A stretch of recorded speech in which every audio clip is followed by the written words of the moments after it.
2022, año de la revolución cultural para la despatriarcalización, por una vida libre de violencia contra las mujeres. Hola jóvenes estudiantes, mi nombre es Fabio Segarra. Hoy hablaremos del tema crisis política en el segundo gobierno de Gonzalo Sánchez de Losada, del área de Ciencias Sociales. Comencemos, estudiantes.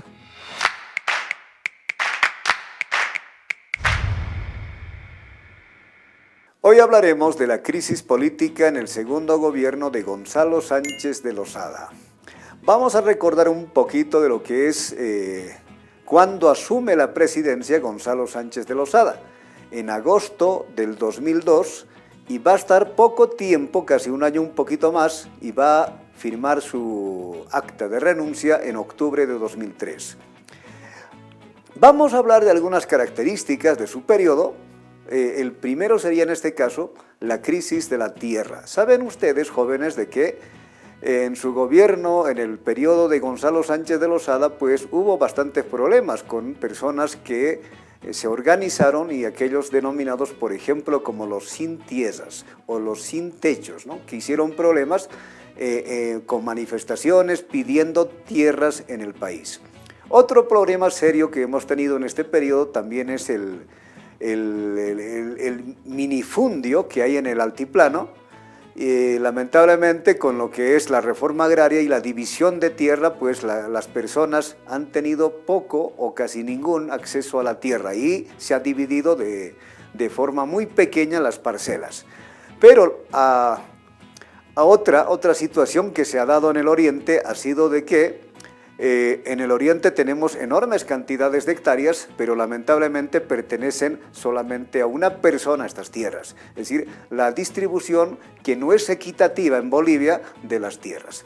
Otro aspecto importante a tocar en este tema es la privatización de los recursos naturales. Saben, jóvenes, de que los recursos naturales en Bolivia en varias oportunidades hemos nacionalizado, hemos privatizado, en otras también, pero este gobierno se caracteriza por la privatización de los recursos naturales en este país. Bueno, hay empresas estratégicas que han pasado a manos privadas. Otro de los inconvenientes que manifiesta durante este gobierno es el déficit fiscal. ¿A qué se refiere cuando decimos déficit fiscal? Se refiere a que los gastos estatales son más que los ingresos, es decir, las empresas gastan más los recursos y los ingresos que tiene pues son pocas. A eso decimos déficit fiscal. Otro aspecto de este periodo es el decreto de impuestazo a los sueldos, es decir, el gobierno, no tener tacto, no conocer mucho a la ciudadanía, hace un decreto que afectaba el 12%, descontaba el 12% del sueldo, del haber de los trabajadores, más o menos a una cantidad del 20% de la población. Esto ha ocasionado el problema del motín policial. Saben ustedes, la Plaza Murillo, pues la policía es la que se encargaba del resguardo del dignatario y de toda la gente que trabaja en ese lugar. Entonces, al no tener esa seguridad, los policías lamentablemente levantaron las armas o en este caso guardaron las armas y dejaron a su suerte a los que habitan, a los que trabajan en ese lugar. Bueno, realmente ha sido una situación muy difícil, pero hay una fecha importante que hay que recordar: el 12 de febrero del 2003, las protestas callejeras, que va a ser el inicio, el foco de inicio, principalmente un colegio, el Colegio San Simón de Ayacucho. Los estudiantes, una vez que terminan sus clases al mediodía, salen a la Plaza Murillo. Al no haber resguardo, van a empezar a tirar piedras, van a empezar a empujar, patear puertas.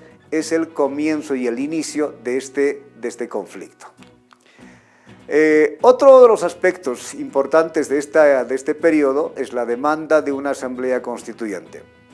La constitución política hasta ese entonces no participaban todos los ciudadanos, no estaban admitidos todos, y realmente era necesario hacer una una reforma, o en este caso, una asamblea constituyente para delinear los aspectos importantes de la ley principal.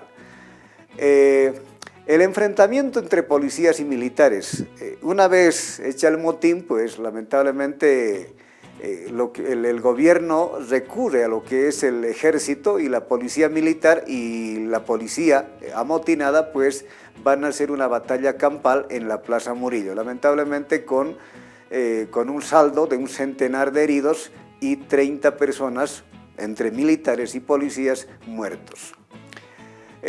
Habrá que recordar también que la idea, es decir, había rumores, y parece que estos rumores eran ciertas, muchas de ellas.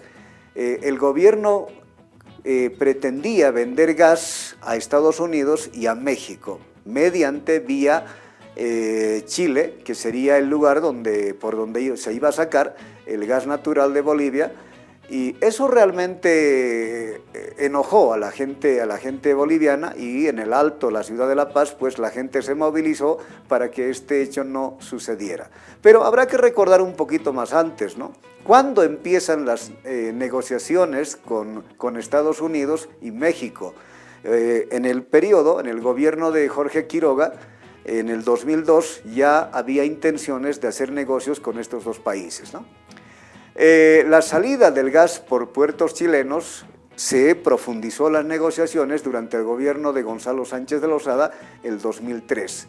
Y, como les dije, esto va a ocasionar serios problemas, protestas. En septiembre y octubre, las juntas vecinales de la ciudad del Alto van a ser los que van a movilizarse, y los campesinos afiliados a la CETSUTCB y también la Central Obrera Boliviana también va a participar en estas movilizaciones. Realmente era una situación difícil, donde va a repercutir en una situación difícil, y tendrá que renunciar a la presidencia el señor presidente de ese entonces, Gonzalo Sánchez de Lozada.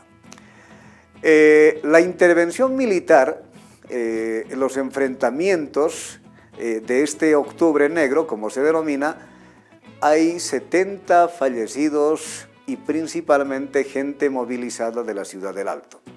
Los que habitaban cerca a lo que es la planta de Sencata han sido los más afectados, porque directamente los militares han empezado a disparar a quemarropa, y muchos dicen a espaldas todavía, ¿no? 70 fallecidos, decenas y centenares de heridos, y esto al final va a hacer que renuncie y se vaya del país el presidente Gonzalo Sánchez de Lozada. Hasta ahora, después de este problema que ha tenido en Bolivia, pues no ha vuelto todavía, tampoco se le ha hecho un proceso por la avanzada edad que tiene. Había intenciones de traerlo a Bolivia, pero no se pudo hacerlo. La renuncia de Gonzalo Sánchez de Lozada, antes de irse o durante este periodo, pues él hace la redacción de lo que es la renuncia, y el Congreso lo va a leer el 17 de octubre de 2003, oficialmente ya habrá presentado su carta de renuncia a la presidencia de la República. Una vez que renuncia el presidente Gonzalo Sánchez de Lozada, asumió la presidencia el vicepresidente Carlos de Mesa. Durante este periodo de 2 años más o menos, lo primero que hizo Carlos de Mesa reformó la Constitución Política del Estado. El segundo aporte, digamos, de lo que hizo también él es la realización del referéndum vinculante del gas. O sea que nos ha preguntado a todos nosotros si estábamos de acuerdo de vender gas a Estados Unidos mediante la vía. No tenemos nosotros acceso al mar, pero sí podíamos salir o podíamos llevar nuestro gas mediante Chile, ¿no? Del territorio chileno. Entonces la mayoría de la población dijo no se vende, y el gas tiene que quedarse acá para el consumo y beneficio de los bolivianos. Y otro de los aspectos que habrá que también un poquito señalar es la elección directa de prefecturas. Bueno, hemos empezado a votar para elegir a los prefectos de los diferentes departamentos, cambiando algunas normas que tienen que ver con esta elección. Carlos de Mesa dejó la presidencia el 9 de junio de 2005, tuvo que renunciar.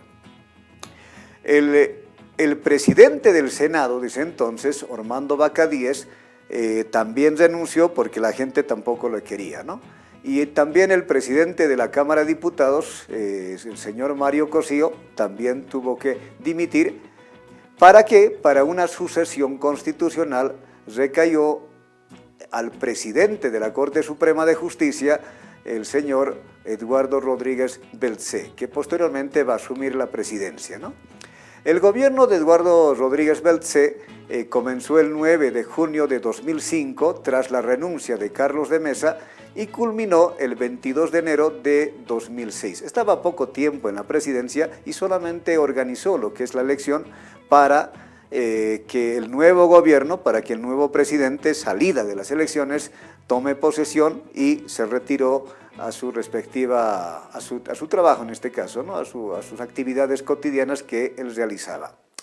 Lo hizo, las elecciones de diciembre, organizó las elecciones en diciembre de 2005 y el ganador de las elecciones, por gran mayoría en este caso, Evo Morales Ayma, que era en ese entonces dirigente de la Federación de Campesinos del Chapare, Cocaleros de Chapare, con una votación extraordinaria. 54% de la población boliviana en Bolivia daba su apoyo y su legitimidad. Bueno, vamos a ir concluyendo de esta forma nuestra clase de hoy para que de alguna manera, hemos hablado bastante de un periodo histórico que realmente ha transformado Bolivia, ha hecho bastantes cambios y de esa forma estamos concluyendo porque este acontecimiento de octubre de 2003 pasa a la historia nacional como uno de los hechos más importantes y trascendentales y cambia la forma de ver la política y el sistema económico-político de nuestro país.